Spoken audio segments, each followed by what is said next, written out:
नमस्कार, मैं हूं मीनाक्षी गुप्ता और आप देख रहे हैं नेक्स्ट 9 लाइव और स्वागत है आपका हमारे इस खास कार्यक्रम में। बॉलीवुड की फेमस जोड़ी धर्मेंद्र और हेमा मालिनी की बेटी ईशा देओल की लव स्टोरी बहुत ही इंटरेस्टिंग और फिल्मी है। बिल्कुल एक फिल्मी स्टोरी की तरह उन्होंने पहला प्यार किया और फिर आपसी अनबन से उनका रिश्ता टूट गया, लेकिन बाद में ऐसा कुछ हुआ कि फिर से वो अपने प्यार से जा मिली। फिल्मों में तो ईशा अपनी माँ हेमा मालिनी की तरह बहुत फेमस नहीं हो पाई, लेकिन असल जिंदगी में वो बहुत कामयाब है। ईशा ने अपने परिवार और प्यार के लिए अपना फिल्मी करियर छोड़ दिया। उन्होंने बचपन के दोस्त भरत तख्तानी से शादी की है और इस कपल की दो बेटियां भी हैं, जिनका नाम राध्या तख्तानी और मिराया तख्तानी है। ईशा ने बॉलीवुड में साल 2004 से अपने करियर की शुरुआत की थी और साल 2011 तक लगभग उन्होंने 23 फिल्मों में काम किया। इसमें कुछ फिल्में हिट रही तो कुछ फ्लॉप रही। शादी के बाद ईशा ने बॉलीवुड को अलविदा कह दिया। ईशा की जिंदगी में भरत की एंट्री 13 साल की उम्र में हुई थी। उसके बाद दोनों ने डेटिंग शुरू की, लेकिन डेटिंग के बीच एक छोटी सी गलती के कारण उनका ये रिश्ता टूट गया। तो आइए आपको हम बताएं कि आखिर दोबारा उनका रिश्ता कैसे शुरू हुआ और शादी के मुकाम तक कैसे पहुंचा। ईशा हमेशा से चाहती थी कि उनकी जिस भी लड़के से शादी हो वो उनके पापा धर्मेंद्र की तरह हैंडसम हो। उनके पापा उनके लिए रोल मॉडल की तरह हैं। वो अपने पापा की खूबियों को अपने हस्बैंड में देखना चाहती थी। ईशा का ये सपना पूरा भी हो गया जब उनके बचपन के दोस्त भरत ने उनसे शादी करने की इच्छा जाहिर की। ईशा और भरत की पहली मुलाकात तब हुई थी जब दोनों 13 साल के थे। भरत उसी समय ईशा को अपना दिल दे बैठे थे। अधिकतर दोनों इंटर स्कूल कंपटीशन के दौरान मिलते रहते थे।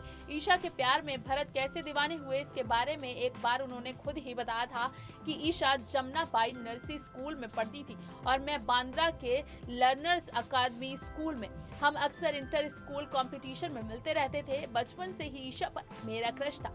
एक बार एक इंटरव्यू में भरत से पूछा गया था कि आप ईशा में ऐसा क्या खास था कि आप उनके प्यार में पड़ गए थे। तब भरत ने कहा था कि ईशा हमेशा फ्रेश नजर आती थी और मैं बहुत ही क्यूटनेस दिखती थी। खास बात यह थी कि हम दोनों ही एक दूसरे को पसंद करते थे। सब कुछ सही तरीके से चल रहा था, लेकिन एक दिन भरत ने ईशा का प्यार से हाथ पकड़ने की कोशिश कर डाली।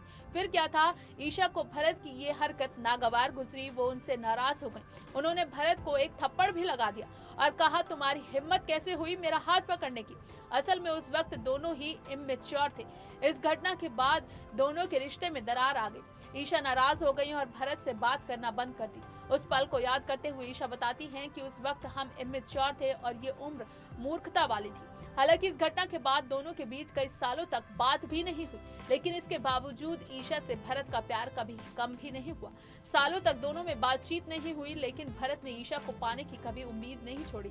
वो हमेशा ईशा से प्यार करते रहे। भरत ईशा की छोटी बहन अनाहना देओल के भी काफी करीबी दोस्त थे। 10 साल तक ईशा और भरत की बातचीत नहीं हुई, बावजूद ईशा हमेशा भरत के दिल में बनी रही। इस बारे में बात करते हुए भरत ने बताया था कि हालांकि मैं उनके साथ कांटेक्ट में नहीं था, लेकिन अहाना के साथ मेरी दोस्ती बनी रही। ऐसे में कहीं ना कहीं ईशा से भी मेरा कनेक्शन बना रहा। ईशा के लिए मेरे दिल के एक कोने में हमेशा ही एक सॉफ्ट कॉर्नर था। आखिरकार वो मेरा पहला प्यार जो थी। 10 साल तक एक दूसरे से दूर रहने के बाद भरत और ईशा फिर से एक दूसरे से अचानक से ही मिले।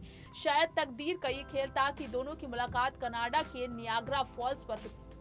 इस मुलाकात में दोनों ने उसी प्यार की चिंगारी को महसूस किया जो सालों पहले कभी उठी थी। उस समय भी भरत ने ईशा से पूछा था कि वो उनका हाथ पकड़ सकते हैं। इसके बाद ईशा ने तुरंत हाँ कर दिया और फिर कभी अपने पास से भरत को जाने नहीं दिया। इस बार ईशा भरत के साथ अपने रिश्ते के बारे में निश्चिंत थी और यही कारण था कि उन्होंने अपने परिवार से भरत को मिलवाने का फैसला किया। इसके बाद ईशा ने पूरी बात अपनी माँ हेमा मालिनी को बता दी। ईशा बताती हैं कि मैंने भरत को घर पर बुलाया और अपनी माँ को कहा, मम्मा ऊपर आओ, मैं तुम्हें कुछ स्पेशल दिखाने जा रही हूँ। माँ जब मेरे फ्लोर पर आई तो वो इस बात से बिल्कुल अनजान थी कि ऊपर मैं उन्हें क्या खास चीज दिखाने वाली हूँ। वो कुत्तों के साथ खेल रही थी। मैं जब ऊपर आई तो वो भरत को देखती रही। भरत से मिलते ही हेमा ने उन्हें पसंद कर लिया। भरत को मम्मी से मिलवाने के बाद अगली बारी डैडी धर्मेंद्र की थी। ईशा ने धर्मेंद्र से जब भरत को मिलाया तो दोनों करीब 1 घंटे तक अकेले ही बात करते रहे। धर्मेंद्र भरत से जब बात कर इस बात की तसल्ली करते रहे कि वो ईशा के लिए ठीक है या नहीं। अपने ससुर के साथ अपनी पहली मुलाकात के बारे में भरत ने खुलासा किया था कि धर्म जी ने दुनिया देखी हुई है। उन्होंने कुछ चीजों को लिस्ट किया हुआ था और मुझसे पूछा कि क्या मैं उनको पूरा करने में सक्षम हूँ। मैं उस मुलाकात के बाद खुद को और जिम्मेदार महसूस करने लगा था, क्योंकि मैंने उनकी लिस्ट में से पूछी गई आधी चीजें पहले ही पूरी कर ली थी। ईशा ने खुलासा किया कि भरत न केवल एक अच्छे इंसान है बल्कि एक दयालु इंसान भी है, ठीक उनकी माँ की तरह। ईशा बताती हैं कि माँ की तरह भरत हर सुबह प्लान बनाकर काम करते हैं, लेकिन मैं और पापा आलसी हैं, करेंगे टाइप के। एक एक्ट्रेस होने के बाद भी उन्हें बॉलीवुड इंडस्ट्री के बाहर के व्यक्ति से प्यार हुआ और शादी का कमिटमेंट भी किया।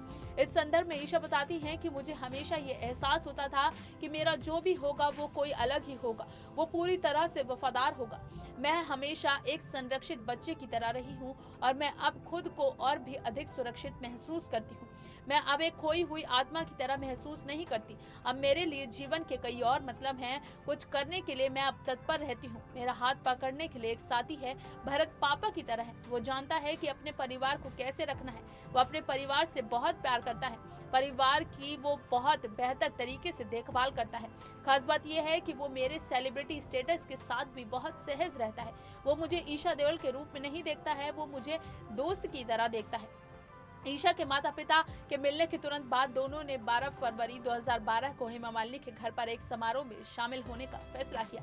भरत ने कभी भी उन्हें शादी के लिए ऑफिशियली प्रपोज नहीं किया था और ईशा हमेशा से ये चाहती थी कि भरत अपने घुटनों पर बैठकर उनका हाथ मांगे। ये सपना भी तब सच हो गया जब भरत ने उन्हें उसी तरीके से प्रपोज किया। इस बारे में बात करते हुए ईशा ने बताया कि जब हम सगाई कर रहे थे तो मैंने उनसे कहा, बेबी आपको अपने घुटनों के बल बैठकर मुझे रिंग पहनानी चाहिए। भरत ने पूछा, रियली? और भरत पापा सनी भैया और बॉबी भैया की मौजूदगी में ही घुटने के बल पर बैठ गए। बॉलीवुड इंडस्ट्री से केवल उस समय जया बच्चन आंटी ही मौजूद थी। वो मेरे लिए माँ की तरह हैं। ईशा और भरत एक दूसरे के प्यार में कई सालों तक रहने के बाद अपने रिश्ते को अलग स्तर पर ले जाने के लिए तैयार हो गए। 29 जून 2012 को दोनों ने एक शानदार तरीके से शादी की। ईशा अरेंज मैरिज के बजाय लव मैरिज करना चाहती थी, लेकिन अपने माता पिता की सहमति से।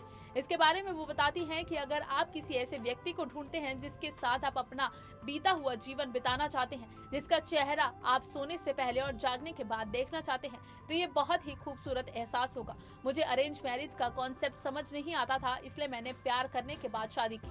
मुझे शादी करने के लिए प्यार में पड़ना पड़ा। ईशा और भरत की शादी बहुत ही तड़क भड़क के साथ हुई थी। उनकी शादी का समारोह 4 दिनों तक चलता रहा। इसमें बॉलीवुड के लगभग सभी सितारे मौजूद थे। इसमें संगीत समारोह, मेहंदी रस्म, पारंपरिक तमिलियन शादी और बॉलीवुड स्टार के साथ रिसेप्शन भी शामिल था। भरत अपने जीवन में एकमात्र लड़की ईशा से ही प्यार किया था, वो भी ईशा। उन्होंने कभी प्यार में उम्मीद नहीं खोई और ईशा के हाँ कहने का इंतजार किया। आज इस जोड़े की 2 प्यारी बेटियां हैं और उनकी शादीशुदा जिंदगी बेहद खुशहाल भी है। इनकी प्रेम कहानी रोमांस से भरी रही है। हम इस कपल के सुखद जीवन की कामना करते हैं। तो आपको हमारी ये स्टोरी कैसी लगी, आप हमें कमेंट बॉक्स में जरूर बताएं। लेकिन फिलहाल के लिए बस इतना ही। बाकी देश और दुनिया से जुड़ी ताजा तमाम अपडेट्स के लिए आप जुड़े रहिए नेक्स्ट 9 लाइव के साथ। और अगर आपको हमारा ये वीडियो पसंद आया है तो इसे लाइक, शेयर और कमेंट जरूर करें। साथ ही साथ हमारे चैनल नेक्स्ट 9 लाइव को भी जरूर सब्सक्राइब करें।